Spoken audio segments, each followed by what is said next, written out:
En España vivimos más de 46 millones de personas, con vidas y con problemas normales. Como tú. Y como yo. Pero también hay gente especial que dedica parte de su vida a ayudar a los demás. Y después hay gente extraordinariamente especial. Gente con una vida como la tuya y como la mía, con familia, amigos, trabajo y un futuro. Pero que son capaces de sacrificarlo todo por salvar las vidas de otros. Desde diciembre del 2015, un grupo de españoles especialistas en emergencias han ayudado altruistamente a más de 50.000 personas llegadas a Grecia por mar en condiciones lamentables. Ellos son la ONG ProEmaid. Dejar morir a niños en el mar debería estar penado. Abandonar a gente que huye de la muerte debería estar penado.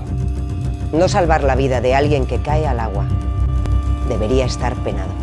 Sin embargo, Manuel Blanco, Julio Latorre, Enrique Rodríguez, 3 bomberos sevillanos activistas de ProEmaid, serán juzgados el próximo 7 de mayo acusados de un presunto delito de tentativa de tráfico de personas mientras realizaban labores de salvamento. Su única condena es su vocación. Están condenados a ayudar. Difunde este vídeo, porque la acción humanitaria no puede ser criminalizada. Miles de condenas a muerte en el mar dependen de su absolución.